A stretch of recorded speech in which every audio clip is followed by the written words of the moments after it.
Sundalo ka pala. Hindi mo siguro alam kung anong nangyari sa'yo.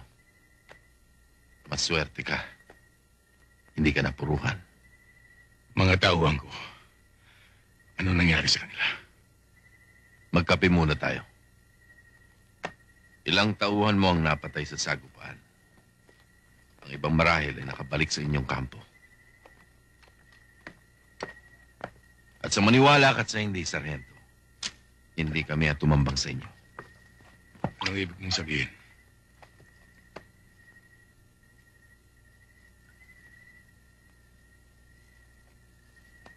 Huwag kang maging masyadong mapagtiwala, Sargento.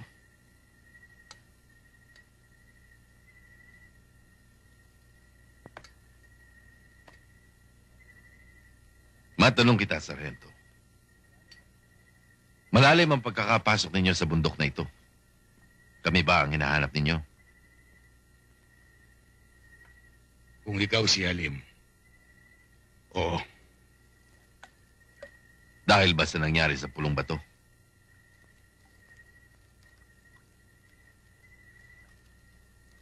Bakit? Kasalanan bang patayin ang abusadong mayor na yon, ha? Kasi nga ba na nakabay niya ang listahan ng atraso niya sa taong bayan? Pagnanakaw, pangangamkam, pagpatay! Alam mo, Halim, may mga taong nananatiling buhay. Dahil labag sa batas ang patayin sila. At maging ang kriminal ay may karapatan sa isang paglilitis. Anong batas ang tinutukoy mo, ha? Sargento?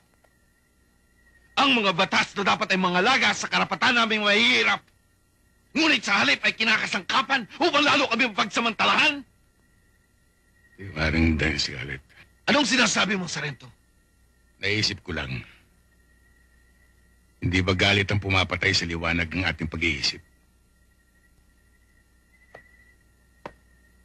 Nagpapaliwanag lang ako, Sargento. Inaamin ko na sa ating mga batas ay maraming pagkukulang. Ngunit hindi ba, Halim, hindi ang anyo, kundi ang diwa ng batas ang bumubuhay sa hustisya. Ginagawa lang namin ang nararapat upang manatiling buhay ang mga taong walang kalaban-laban.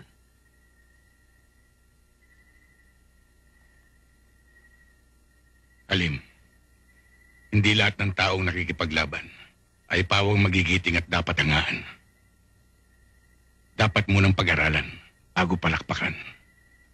Kung tama o mali ang paninindigan. Ano kung gano'n ang punot dulo ng pagtatalong ito? Anong ibig mo ipabot? Kapayapaan, Halim. Kapayapaan din ang hangad namin.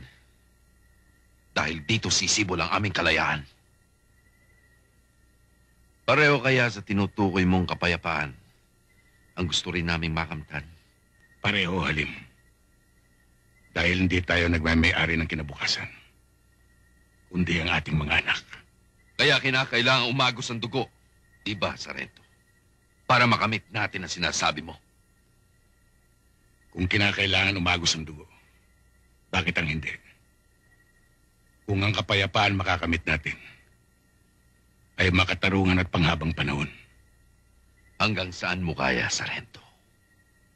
Hanggang anong sakripisyong kaya mong daanan upang maabot ang kapayapaang sinasabi mo?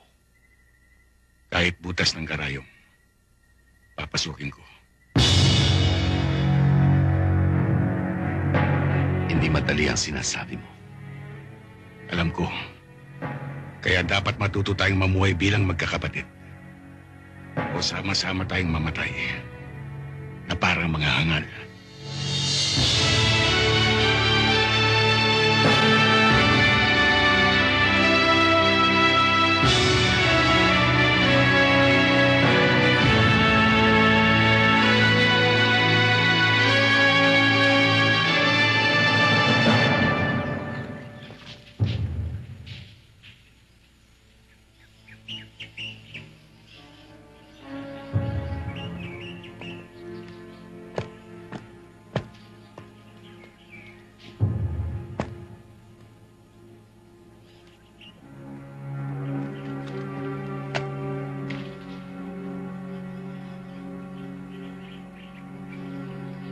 Maaaring magkita tayong muli sa ibang panahon.